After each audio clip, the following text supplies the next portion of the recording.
My name is Robert Cannon. Is that too loud? Okay, good. The fall of the Berlin Wall means something. I know that seems rather obvious, but the fact that we're sitting here discussing it 20 years later proves that it communicated something to the rest of the world. If any of you are communication studies majors, you may be familiar with a communication study which was published out of UCLA in the 1970s by Albert Mehrabian, which states that for every live event which takes place, what is communicated to its audience is 55% how you look, 38% how you sound, and only 7% of what you actually say. I'm going to repeat that. 55% how you look, 38% how you sound, and only 7% of what you actually say. When we think about that, it's kind of shocking. Only 7% of what you say is understood by an audience. Now, in 1963, John F. Kennedy flew to Germany and told the people of Berlin, "I'm like you. We're all like you. Everyone in the world is like you. Ich bin ein Berliner," which, of course, very famously means, "I am a jelly donut." So yeah, Berliner is the name of a pastry in Berlin, similar to that of a jelly donut. Now, Ich bin Berliner means I am a Berliner, but Ich bin ein Berliner means I am a jelly donut. However, as comedian Eddie Izzard points out in his 1998 stand-up special, Dressed to Kill, John F. Kennedy looked good, and he sounded good. So, Ich bin ein Berliner.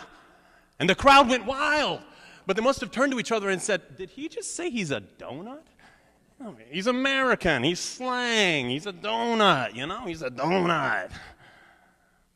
And today, we will examine the impact that the fall of the Berlin Wall has had on the rest of the world by first taking a look at the visuals, second, listening to the sounds, and finally, examining the meaning behind the day that the Wall Street Journal of October 13th, 2009 states, stood the world on its head.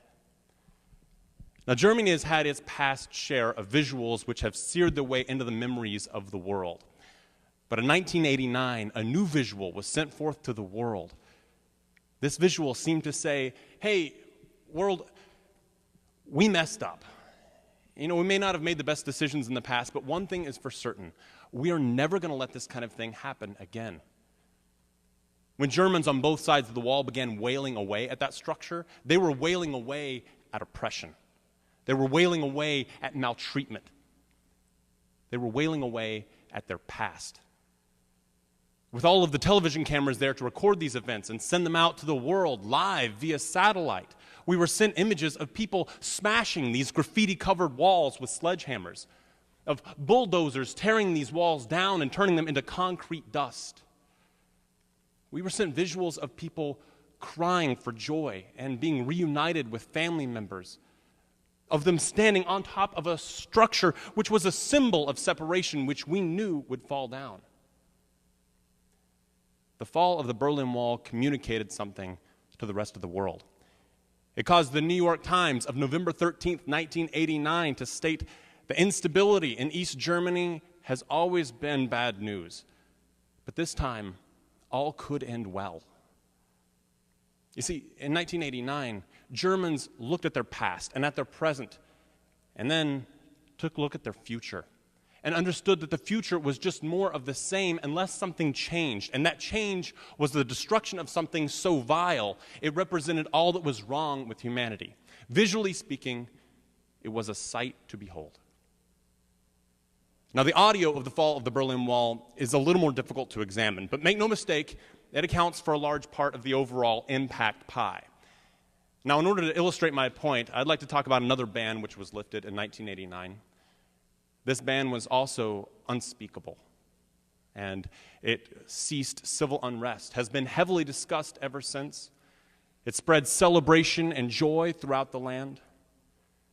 After constant turmoil, in the fall of 1989, my parents finally let me watch Saturday morning cartoons. I'm not making light of the people of Berlin, but let me make my point. As part of this Saturday morning lineup was a cartoon show called Alvin and the Chipmunks. Now, the plot of this particular episode dealt with Alvin and the gang flying to Germany in order to sing a concert for the people of Berlin. However, mistakenly, Alvin and his friends were taken to the other side, whereupon they soon learned that the East Germans wanted to rock out just as much as the West Germans. So Alvin and the gang bang out a quick little ditty, and next thing you know, Germans on both sides of the wall are singing so hard that the wall literally crumbles to the ground and turns into dust. Now, that cartoon is a metaphor for the voices of the people of Germany. And while Alvin and the Chipmunks is rather simplistic, the voices of those people are not. As soon as that wall fell in 1989, radio and television stations were quick to broadcast these sounds to the rest of the world. Musical artists rushed to hold concerts inside Germany in order to celebrate this monumental event. Artists such as Roger Waters of the band Pink Floyd, who performed a brilliant version of his album The Wall to an amazed crowd.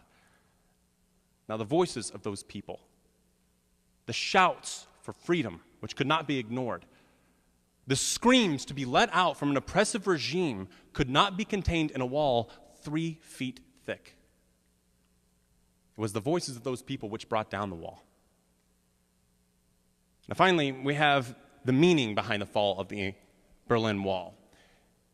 And when I first heard the statistic about the meaning of something only being communicated to 7% of the audience, I was shocked. Only 7% of what I say is understood by an audience. I mean, I would think that if an audience watches me and listens to me, they would understand what I'm trying to say.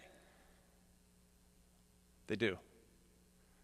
In fact, according to the Wikipedia article on the fall of the Berlin Wall, last accessed October 19th, 2009, the fall of the Berlin Wall was not completed in a single day, or even a week, or even a year.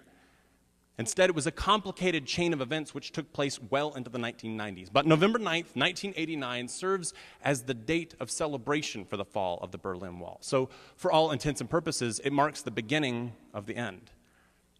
But the meaning behind the fall of the Berlin Wall is of extreme importance. It says to the rest of the world, we've changed. Now, take for a minute the Beatles. Let's imagine it's 1965, it's at the height of Beatlemania, and every Fab Four obsessed teenager in the Tri-County area is suddenly made aware of what hotel the Beatles are staying in. Now, the question is, how long can the hotel manager, the doorman, and the bellhop keep those teenagers out of the hotel? The answer is not long enough. And the people of Berlin on November 9th, 1989 were not going to be stopped. The guards who were on duty that night stood no chance against that roaring mass rushing the gates. And so, the meaning behind the fall of the Berlin Wall is one you don't want to miss. It's one that says to the rest of the world, rise up, take responsibility for your actions. Don't just be a robot. Rise up against injustice. And I think the rest of the world understands what that means. For example, according to NME News from October 19th, 2009, Roger Waters of the band Pink Floyd has offered to recreate his brilliant The Wall performance for the people of Israel if the West Bank wall is removed. We can learn from our past if only we'll try to understand what it means. And the fall of the Berlin Wall is a metaphor and a symbol of all humanity. We've all made mistakes in our past, but like humanity, we try to correct these mistakes and we try to prevail. Now today, we examine the fall of the impact of the Berlin Wall on the rest of the world. Those visuals of the wall coming down.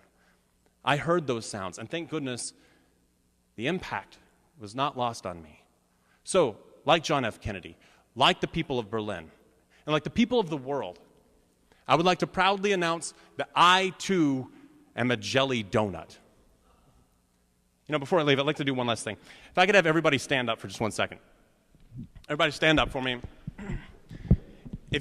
On the count of 3, if you all could do me a favor, if you understood what I said today, if you really understood, on the count of 3, I would like for you to say, I am a jelly donut, all right? But you got to say it loud. You got to say it loud enough that the people in Berlin will hear you, okay? Very loud. Here we go. On the count of 3. 1, 2, 3. I am a jelly donut. Well, you looked good. You sounded good. I just hope you understand what saying that meant.